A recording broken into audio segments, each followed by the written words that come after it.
Luka Nation, we have a friend, an entrepreneur, a collector sitting in front of me. And just an all-around handsome guy. And just his an name's all-around not handsome guy. Go ahead, Cage. Go ahead. I was talking about me. You were saying he was a friend and entrepreneur. Then they also have a handsome guy, me. I didn't want to cut you off, but I want to make sure people knew I was here too. As you like to remind me, when I put tinfoil on my hat, and people are just on audio, they can't see my tinfoil hat. So when people need to know I'm here. So the handsome guy is here, everyone. The king of the hot takes. Well, we'll probably get into one of the hot takes. I was going to say, and a collector. And if you look behind my friend John's head, you'll see Kobe Bryant jersey. You'll see game-worn Jokic sneakers. You'll see a Jokic jersey. You'll see cards. So, John, first off, welcome to the Lucas Tigers and Bronze show. Yeah, thanks for having me. Happy to be here. How did you get into collecting? You know, I collected in the late 90s. So I actually had a chance to meet Kobe Bryant when I was younger. So when I was 15, I was in Korea. I think it was Kobe Bryant's 20th birthday weekend. And I spent the weekend with him and his family. I traveled around, went to all these different appearances with him, and then started collecting obsessively after that point. And then college came around. I didn't collect as much, but after his passing, my first instinct was to look for all of the cards I could find of his on eBay. Bought a whole bunch, and then fell back in love with cards and kind of how cards have changed. So I started looking for, next I started looking for, Zion Williamson rookie cards, John Morant, kind of the typical sort of trajectory a lot of people go down. And I just got obsessed with the hobby in general, but noticed that there was a huge lack of technology and everything was very tedious and manual. So I wanted to, build a company and build technology to really help the hobby. So that was the whole kind of roadmap, if you will. But and I still love it similar to this day. Mine, John. I mean, I just happened one day to think to myself, I'm a Michael Jordan fan. I'm just gonna hang out with him for a weekend. Golf. We're gonna travel around, Asia together.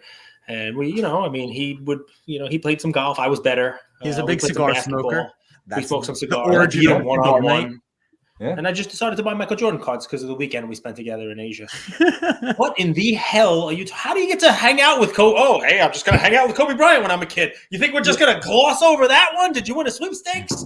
Were you I should add context. I mean, this is before lucky children. Like, what happened? Cage were you healed? Like, what happened?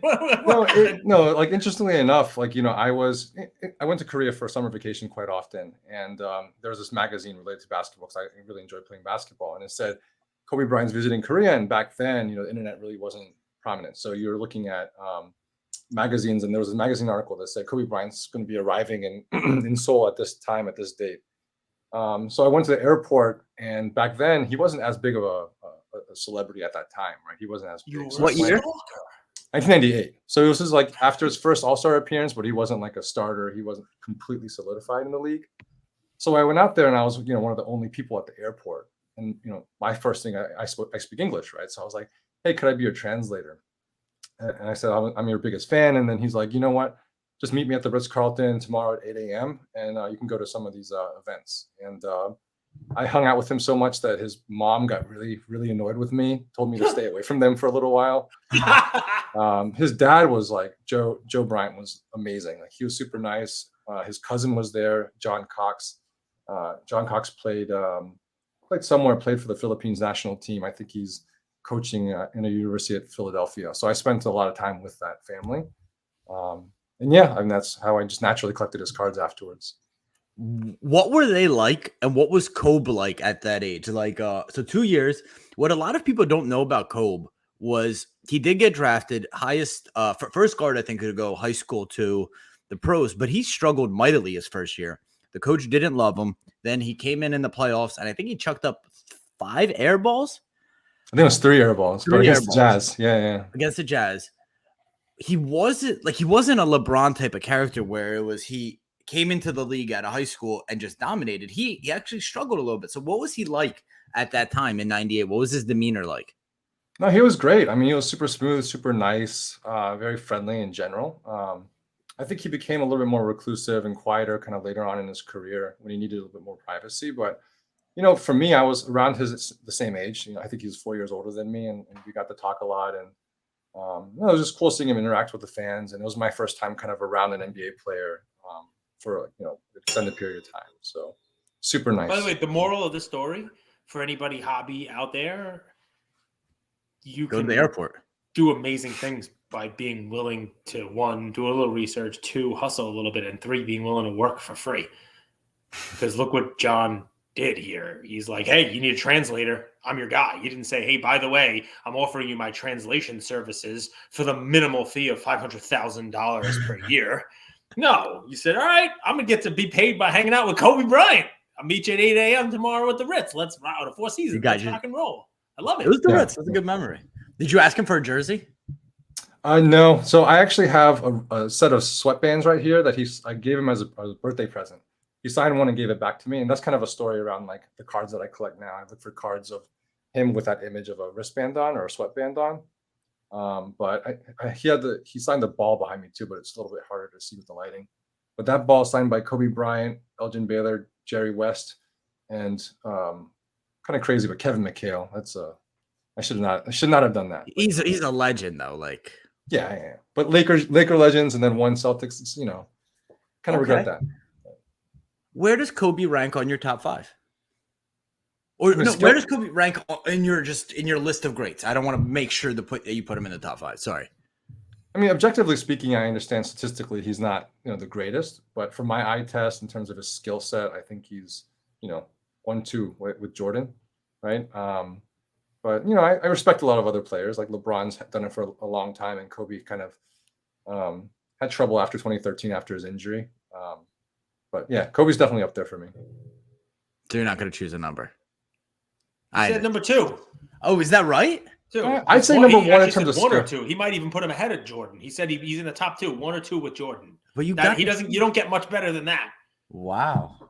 Respect. Yeah. Okay, so you met Kobe in Seoul. That started the bug of collecting. I mean, the once in a million opportunity. You have sweatbands, signed by Kobe, a ball signed by Kobe. Then 2020 hit, and you mentioned you started getting back into the hobby, buying cards. What was that like? So were you buying? You don't want to go through the 22 years in the middle there where he was in prison? Okay, we'll just leave that part out.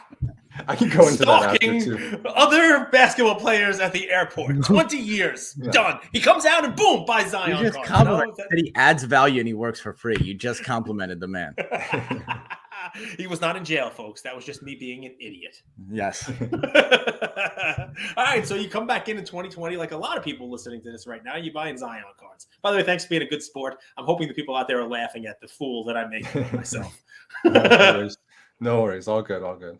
Yeah, I mean, getting back into the hobby and looking for Kobe cards was very daunting, right? Because there are far more sets now today than there were back then.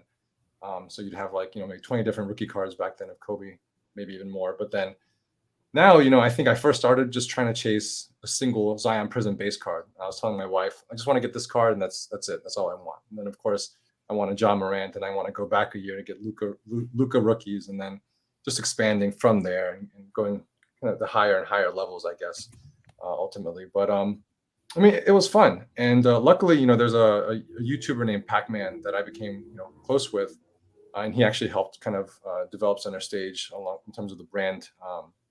But he actually sent me a package of Kobe Bryant cards, a lot of Prism base, like Prism red, white, blue, green, parallels here and there, and I graded them all, and most of them came back as 10s, and that started off my Kobe collection, and that made me love the hobby even more, right? Because if you collect with other connect with other collectors, it's super rewarding, and it's a really great bonding experience. So that's been my journey, right? And I've collected everything. I have a ton of Luka, Luis Robert rookies, and those aren't worth much anymore. But it's been fun. So Cage and I have this saying, it's burn the ships, right? And a lot of people have this saying. You took that to the next level, for really being honest, right? So, okay, you have really cool memorabilia, got back into the hobby, you got cards. You are living in SF, working, an incredible job, and you're like, wait, let me venture out on my own and create this app that I know the hobby needs that no one's built before. Are you crazy? No, I mean, I guess it was a tough decision to make, but it's been a super rewarding one. And my co-founder was a lawyer at Wilson Sonsini, which is a really prominent startup Silicon Valley law firm.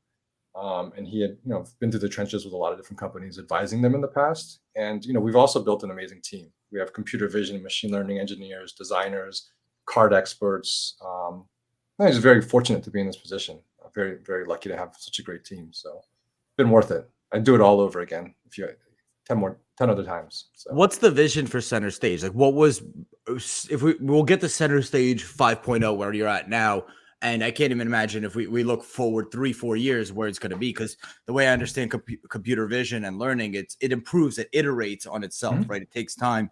And us humans, we're very impatient creatures. But what was center stage 1.0 like, right? Like what itch were you scratching back then? Well, ultimately, like the problem we were trying to solve is to alleviate the task of typing everything into eBay or sites like 130 Point and finding results. And that's kind of getting a gauge of how much the card is worth, right? Because that's how people, find the value of a card. So we thought computer vision in this day and age would be really helpful. So that was the problem we started solving first. And that turned into like a simpler kind of collection management tool. And we're building from there. To answer your first question about where we wanted to go, we eventually want center stage to become like the central hub of the hobby, where a lot of activities that are taking place on Instagram or Facebook, on stories here and there too. People being able to share their cards, discover cards that they're looking for, connecting collectors with each other, and using that computer vision to just be the foundational principle from which that can grow the hobby, right? So, in the future, we're hoping someone could build a watch list for a card that they've been hunting for years, right? But that doesn't really pop up on public auctions anywhere. But if a friend of a friend scans a card in that's the exact same one, then that person could be notified and that could facilitate the transaction. So kind of a slow, steady kind of progress into sort of a marketplace, into a social community. That's what we're hoping to become, right? So there's going to be overlap with other companies out there, but we've been friendly with a lot of them. I have a ton of respect for all the other companies out there, but we hope to stand out by kind of combining everything, right? So, yeah. The basic kind of how I think about it is you're at a show though, and correct me if I'm wrong, right? I'm just an amateur at this.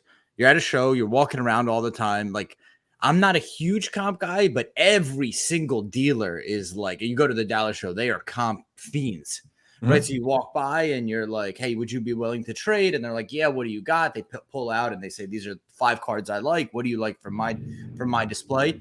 And instead of looking every card up individually, you open the center stage app, hover over the card, and it will pull up that card in a raw condition, in an SGC 10, in a BGS 9.5, in a PSA 10, right? That's kind of the vision for it. Am I right or wrong? Yeah, no, that's like the foundation really of what we're trying to provide. So that's exactly it. And then from there, you kind of build out a collection, and then you add all the bells and whistles, right? But Cage always says, by the inch, life's a cinch. By the yard, life is hard, right? So like the first value add is, hey, you're at a show, you're out there looking at millions of cards. You don't have to type all this stuff in. Download the center stage app. You should already have it, by the way, Luka Nation. Free app, no charge, center stage, and they released it on Android. You go to a show, hover over the card, and it'll pull up the comps. Yeah, that's exactly it. And I think one thing about shows is network connectivity can be really slow. The National was a nightmare for that, right? I think one thing that we're really proud of is that the amount of bandwidth that is required to use our app is a fraction of any other solution. So generally in image recognition, like Vivino is a good example. If you're a wine drinker, where you take a picture of a bottle of wine, you upload it to a server, you wait for a result to come back, right? That's a lot of traffic back and forth, 5-10 megabytes, depending on the image.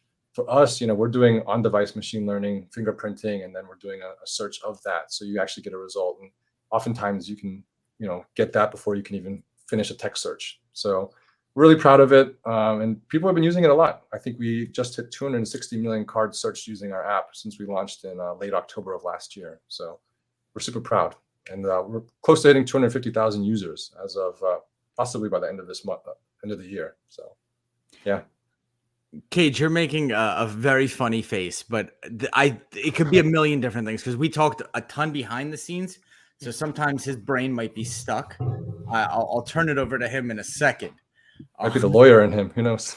No, I'm listening. It's pretty awesome. I mean, because I never even thought about like the different way of, at a show And you're right. I mean, the National it was hard to get service. Nobody was able to like look up comps.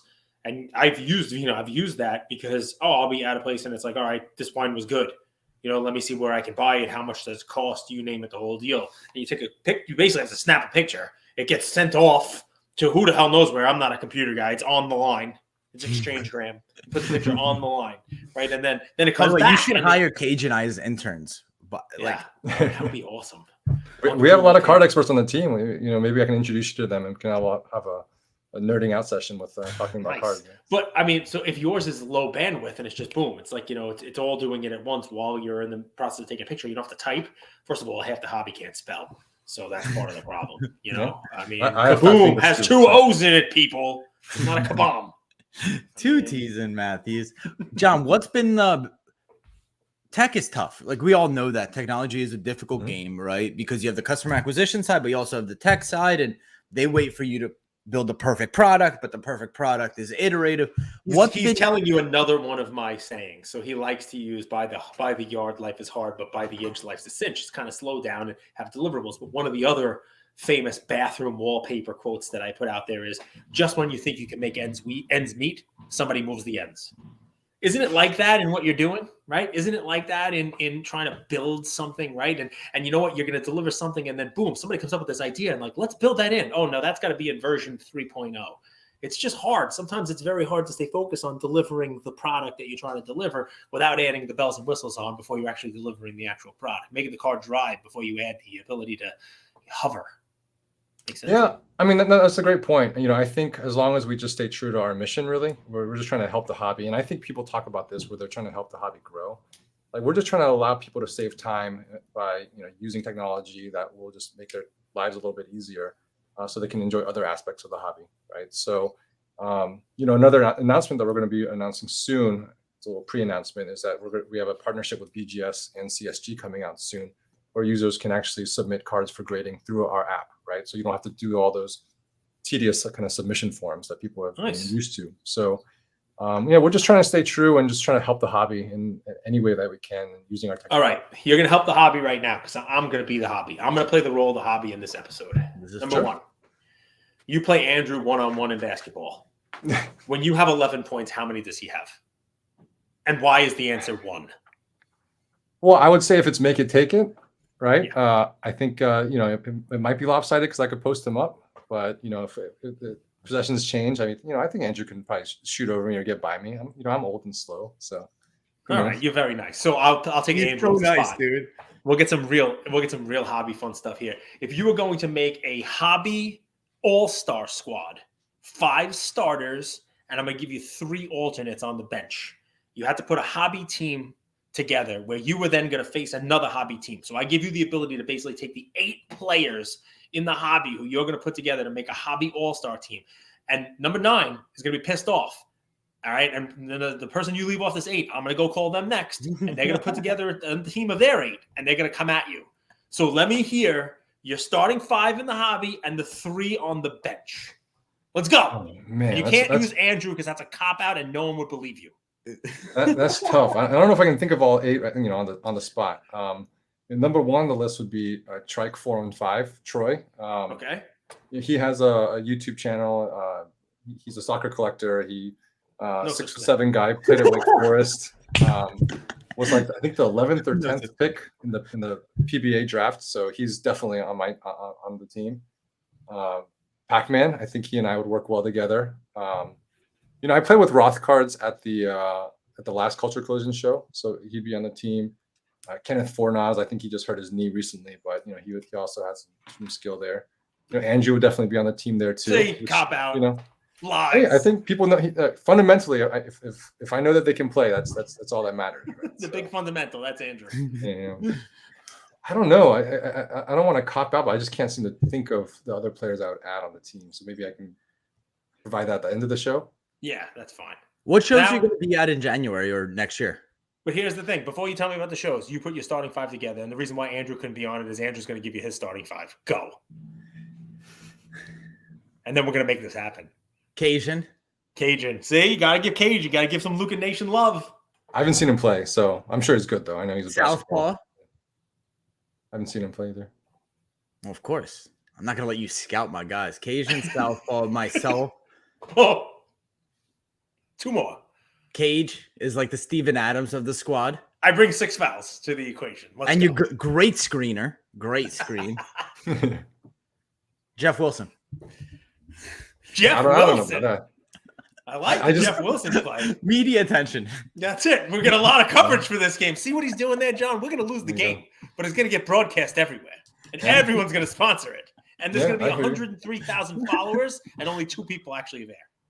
Nice. Justin from PwC. is really AIH good. off the bench. Okay. He's my 6th man. He's my Jordan Poole-esque guy. All right. I think on my starting lineup, I'd have to have Justin from PwC. He was pretty solid too from what I saw. So.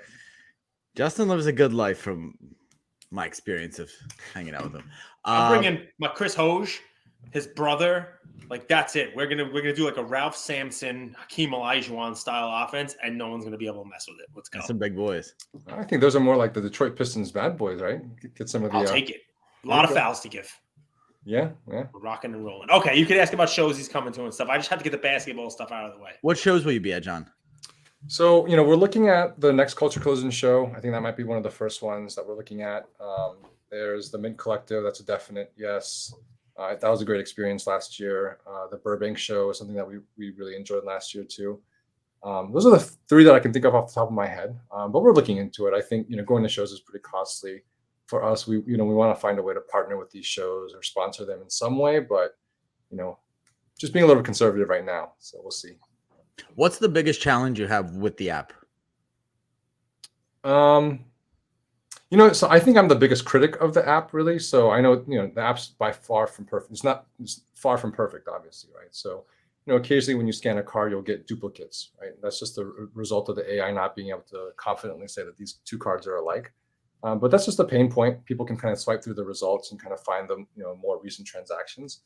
But what's challenging about the app is the development of all the new features, right? There's a ton of testing that goes into it, a lot of stress tests, making sure nothing's going to break anything, and just making sure that the app just helps collectors, right? So it's an ongoing, painful process. So last question, and we'll let you hop off here, but I'm going to put myself in your shoes. I'm going to say a statement and you tell me true or false. So after False. college, I Yes. moved to the Bay Area after college, right to San Francisco. True. You did. True. You moved to San Francisco after college. True. I know the answer. I'm right. 1 point for Cage. You're in the hole already, John. Yes. So I know the cost of living is very expensive, but the thing that people might not realize, and again, tell me if I'm true or false, is it's very expensive to find good developers there, right? Because you're competing with Alphabet, with Meta, Facebook, all these huge companies are paying like $200K a year for the best developers. And you get left with, the scraps, right? How, one, is that true or false? And 2, False. have you thought about getting out of the Bay Area? John does not have scraps. He has the best developers in the I said that, not him. You could say, Andrew, you have no clue what you're talking about. I have the best people on my team. He doesn't want to insult you. He picked you on his basketball all-star team, so you know he's ready to lie. I've heard worse. You're allowed to tell me I'm an idiot and completely wrong. No, it's both true and false in some ways, right? So, so my co-founder and I and some other people are located in the Bay Area. But a lot of our talent is located, like we have some in Los Angeles, some in Seattle. One person who went to Cal Berkeley, but he lives in Thailand now, right? So we have an incredible team. And some of these engineers at that level can make 500, 600, 700,000 a year in terms of total compensation from Apple, Google, or Facebook, right? So we are competing with them, but as long as they believe in the vision in terms of like what we're trying to build, and they feel that the upside is worth way more than what they can make immediately, right? So hopefully that bears fruit, but we'll see. But yeah, it is very expensive. Luka Nation, I don't think we ask that often, but if you have a minute, download Center Stage, available for Android, available for Apple, absolutely free. There's no upcharges there. There's no, scan 15 cards, and then you have to pay for the next 100. Download the app, give it a try, and then give genuine feedback, right? Use the app at the next show. We have quite a few coming up. We have Dallas, we have Burbank, we have Culture Collision. Send feedback, whether that's our way, we'll pass it along to John. You can go to Center Stage. You can follow them on Instagram and DM them. They'll respond quickly.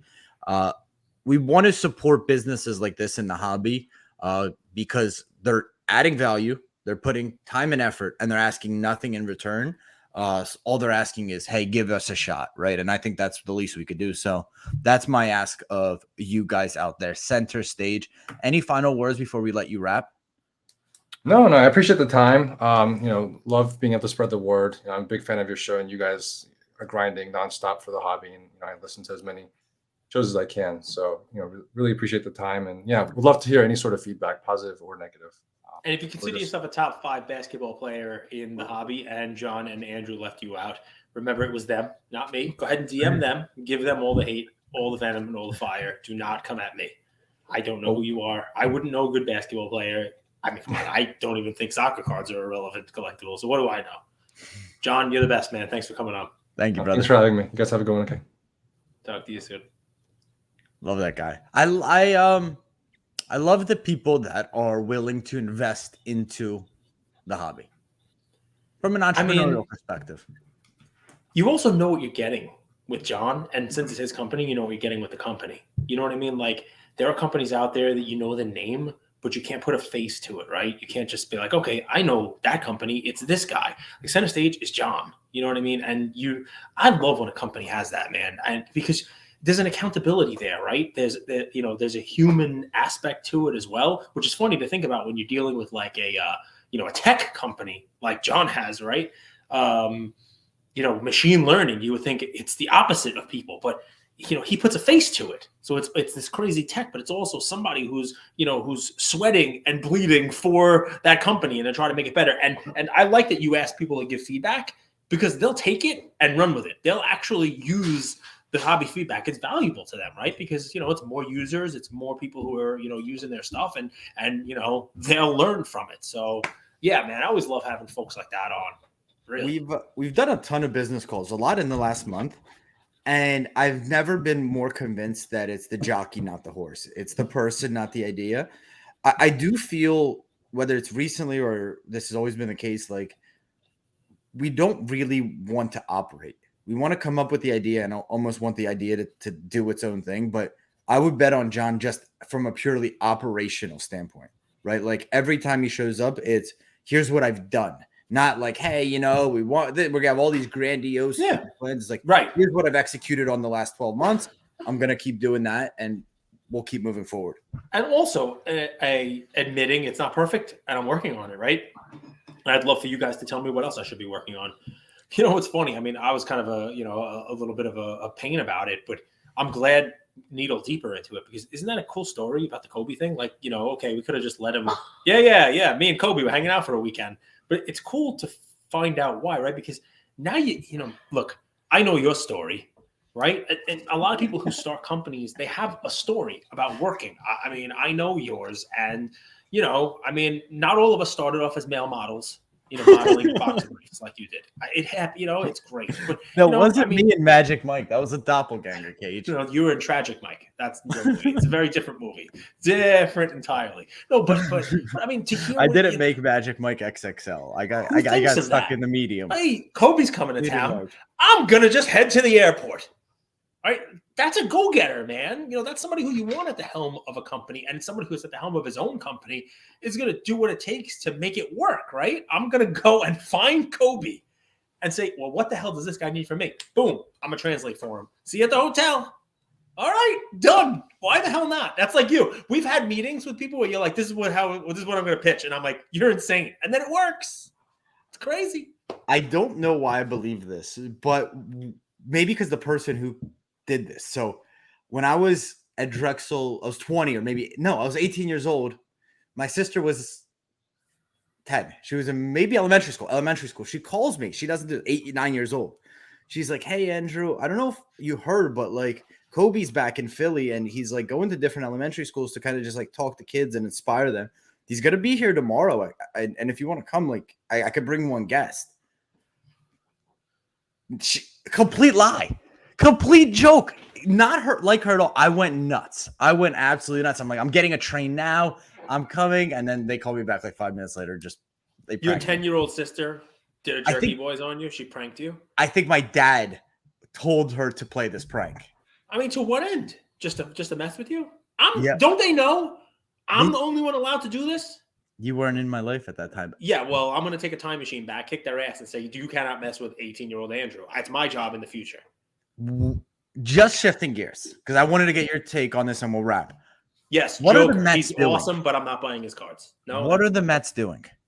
They're spending a lot of money, $800 million so far this offseason. After letting DeGrom walk, they've done nothing but just completely just go out and sign. Listen, Steve Cohen, he is exactly the guy you want to own your team if you are a fan. How? You know, it's a family episode, but Steve Cohen should buy himself a shirt now. A shirt that says 0 fucks given. Because he does not care about your rules. He does not care about the way it's been done before. If he can go out and buy somebody, he is going to go out and buy somebody. And that's what he did. Think of that infield. All right? Jeff McNeil, who, by the way, is a batting title waiting to happen again.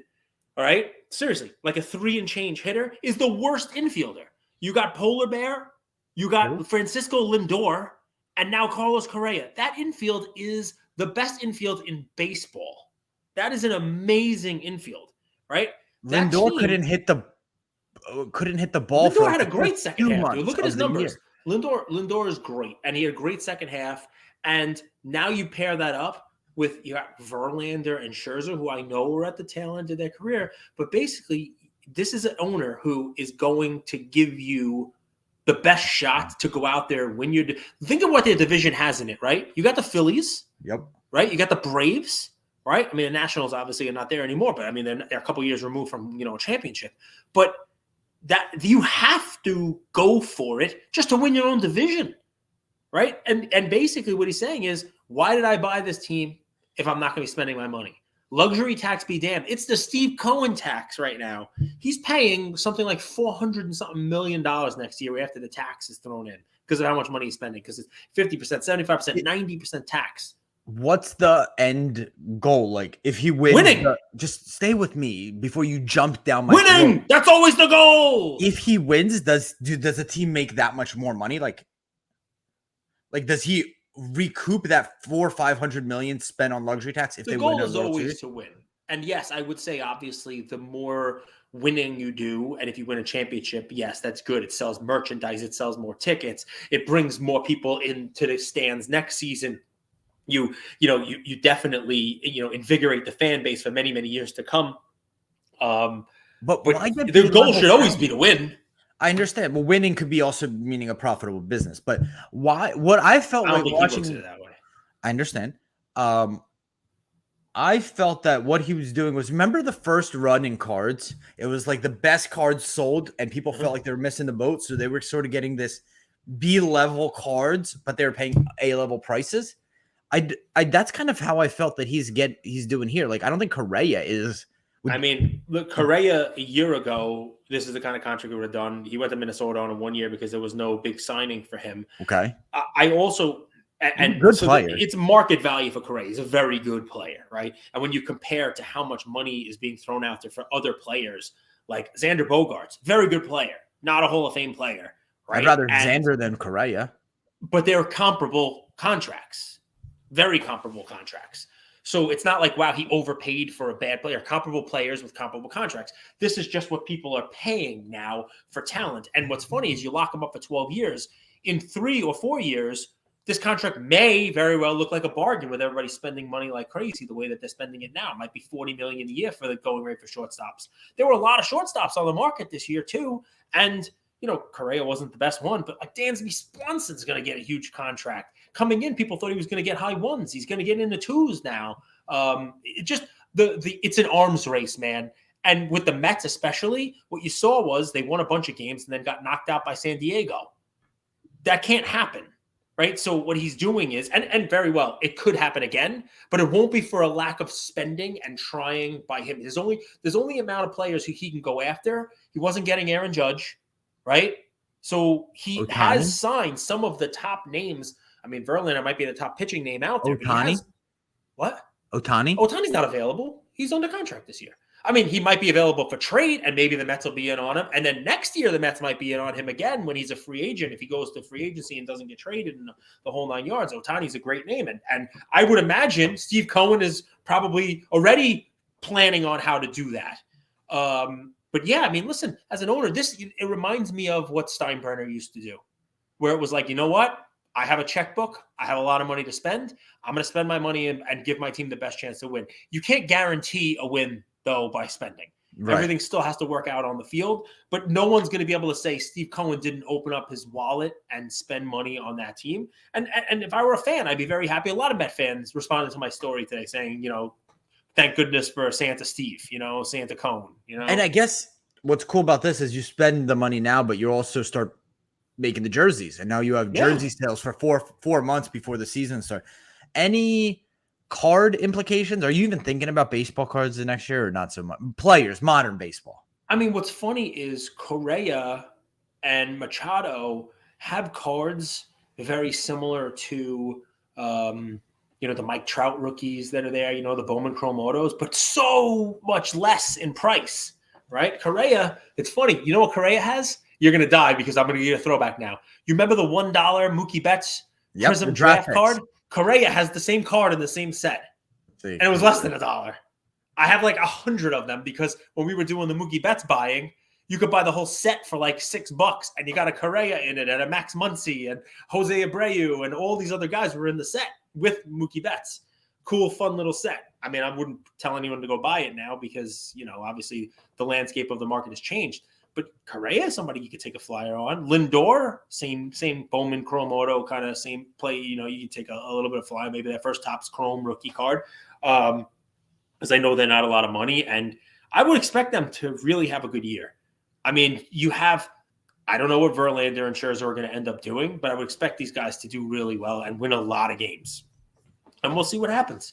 But, I mean, this is less about that. It's more about, Steve Cohen's a billionaire. What he bought a team to go out and spend money, and you saw some team, I forget what it was invest $4 billion, right? Huh? Invest money, not spend it. Well, he's spending it. I mean, you could say, it's investing, sure, 100%. It's investing in the team. The team valuation is worth more with the stars on it, right? I mean, it's like what we did to the Luka Nation network when we added Cajun. And then we made it even worth more when we added Black Jaded Wolf, and now it's worth even more with the collector series with DPZ. All of those are, they're expenditures by us, but they make the Luka Nation network more valuable. Same type of rationale, yes. I am proud of our farm system. I will say I'm very proud of our farm system, and it's nice. I mean, if your farm system does well, you earn money, and then you could go out and get the best talent. That's a great metaphor, Cage. Now I'm like, he's not spending enough. Let's do it. He's not spending enough. Go and invest in your talent. I got one for you. It has not been a good couple weeks to be San Francisco when you are battling New York.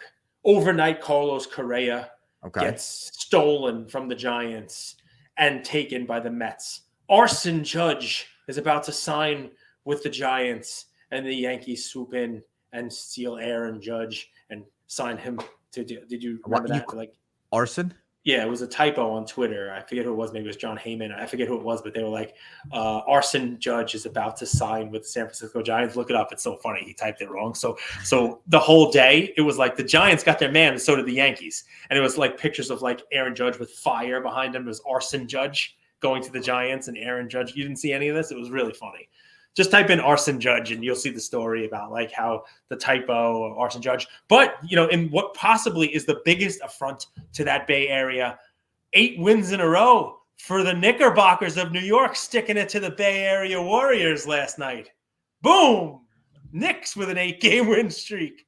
The Knicks look good. I think we're going to have 2 all-stars, Randall and Brunson.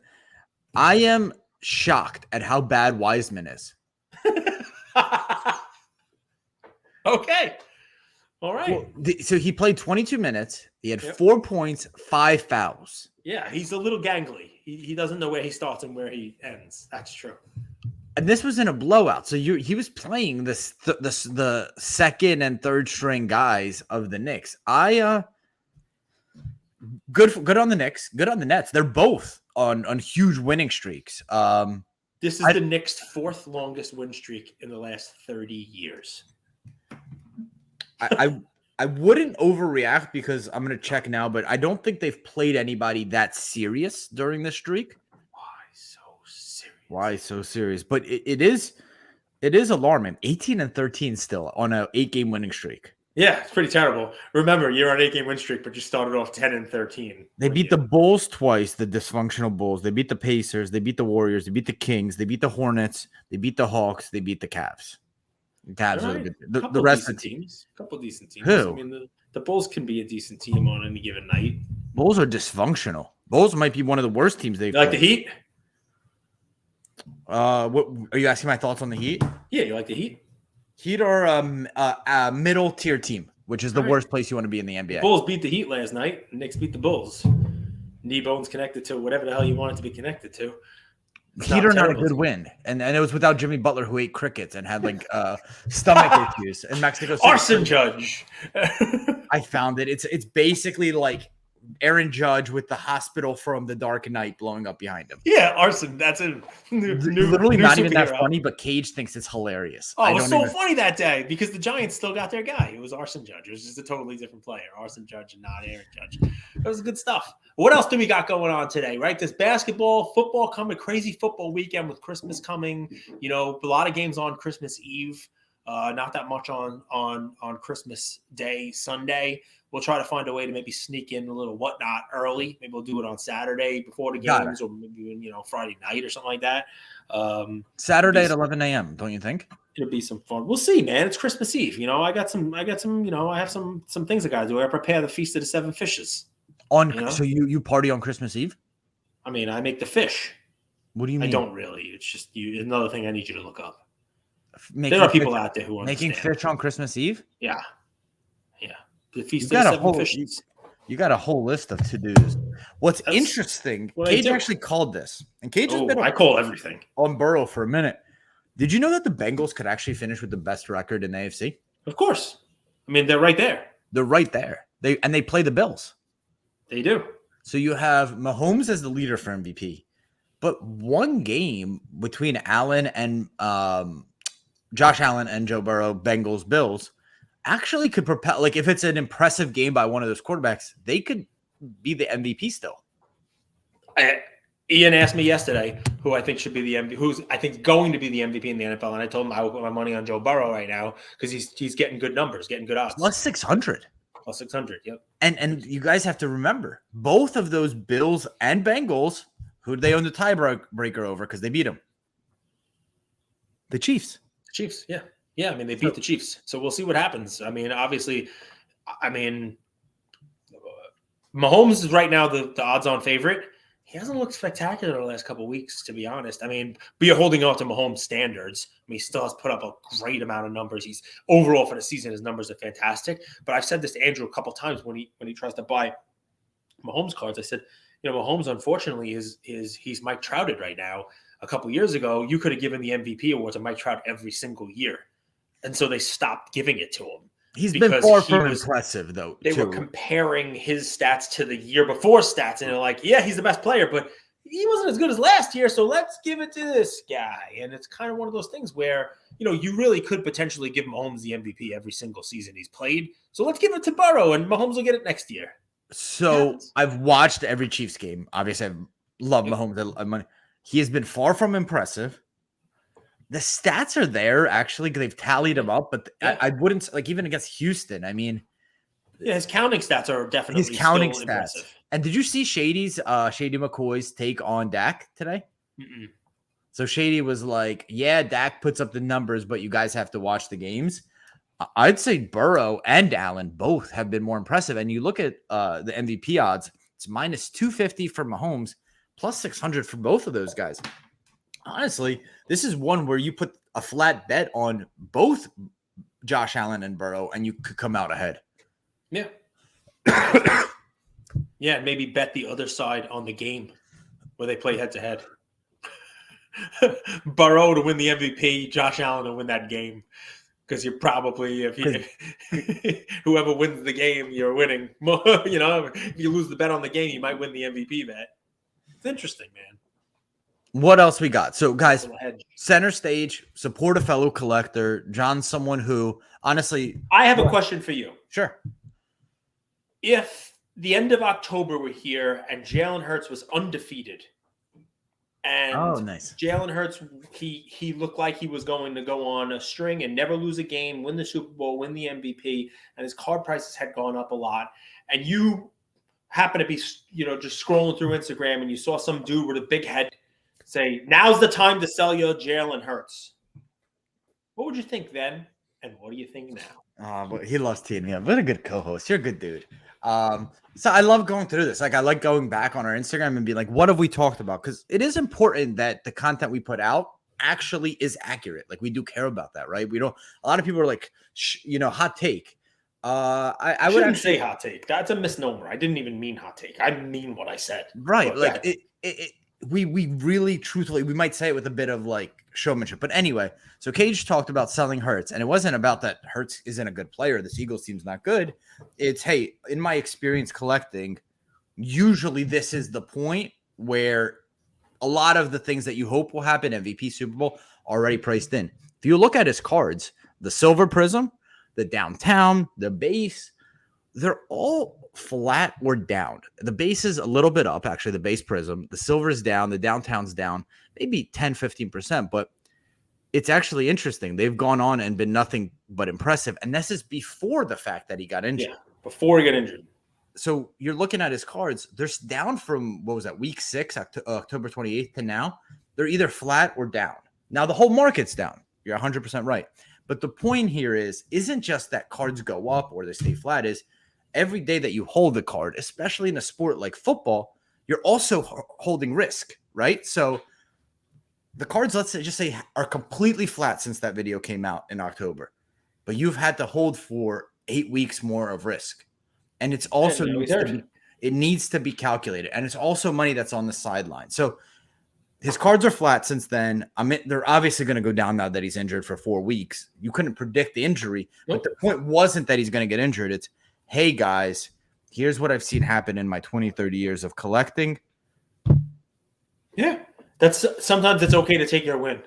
At that point in time, the amount of potential downside risk significantly outweighed the amount of potential upside gain, whether he was injured or not.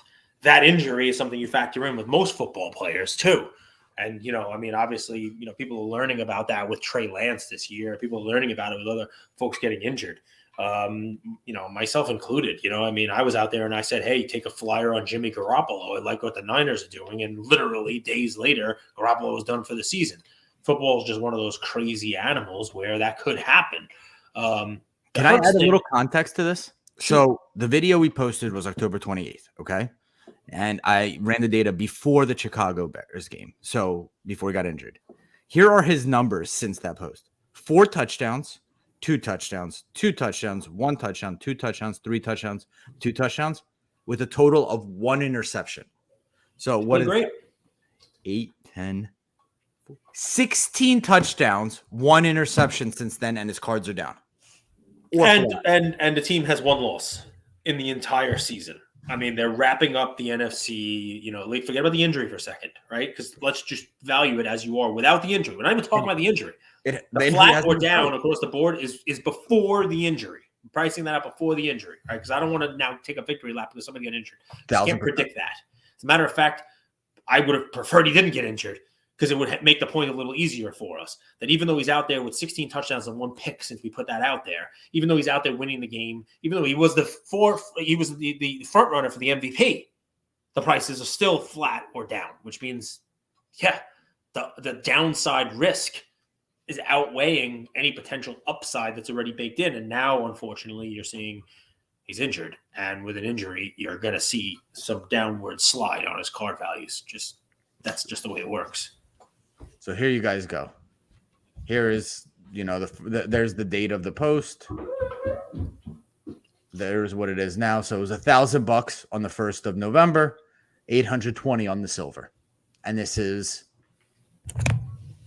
here you go, right in front of you. So that's another episode, Luka Nation. Cage, thank you for being a superstar. Guys, make sure to follow Center Stage. Good people. John Wee, really awesome story. You'll see him around. He's a collector. Any final words before I hit end recording, my friend? Yeah, I mean, I'll let you know what airports I'm coming to if anybody wants to come and pick me up and hang out and, chaperone me around too. So I love how casual he was about that. Yeah, like I saw it in the newspaper, and he was flying in at this time. So I went to the airport and I said, "Hey, you want a translator?" It's like, "Sure, meet me at the Ritz." And then I started collecting Zion Prism. yeah, that's it. So it's Zion Prison, just Zion Prison. We arrived at the same place there, John. Your story's not so different than mine, except I don't have a sweatband signed by Kobe. That's right, except I never hung out with Kobe for a weekend and pissed off his mother. Take care, everybody. So thank you all for listening to another episode of Lucas, Tigers, and Bronzo My. I wanted to tell you about a new service that we have starting as of today, and I'm really, really excited to bring it to you guys. So as a part of our partnership with SGC, we got 50 free submissions every single month, and many of you have taken advantage of that. And it's amazing that we could have the opportunity to 650 episodes, 675 episodes in, to go ahead and give back to our community. As people were sending those cards in, they asked, can we send 5, 10, 20 more cards to you guys? We'll pay for it, but we wanted them graded with SGC. You guys know SGC is turning cards around in 13 to 14 business days, have incredible customer service, and their secondary market values are going up day after day after day. And that's exciting for the hobby and exciting for the grading landscape. So we didn't want to just rush into it. We wanted to do it right. And what we did was I relocated here to Boca Raton, Florida. I opened up a P.O. box maybe 5 minutes away from SGC, and I will be hand delivering and hand picking up the cards. So you don't have to worry about anyone else touching your cards. It will be me, and I will update you every step of the way. So here's how it's going to work. I'm going to personally pick up the cards from a P.O. box, prep them, new card saver, new penny sleeve, and deliver them to SGC every single Tuesday. Why Tuesday? Well, it lets the stragglers over the weekend come back through on Monday and gives me a day to prep, and it basically gives SGC the entire week to work on grading those cards. Once your cards pop, only then at the end of the process will you be paying for the service. It's $25 per card, simple as that, and the turnaround times have never been faster. We're hearing right now 13, 14, less than 20 business days. So there it is. 9170 Glades Road, number 135 is the P.O. Box in Boca Raton, Florida, 33434. 9170 Glades Road, number 135, Boca Raton, Florida, 33434. Of course, you could shoot me an email or shoot me a text anytime, and I'm always available. Many of you already have my email. It's iamandrewgoldberg@gmail.com. or my cell phone number, 215-519-9154. Reach out with any questions. I could walk you through the process. I've hopped on the call with quite a few of you, and I'm happy to do that. Love you, Luka Nation.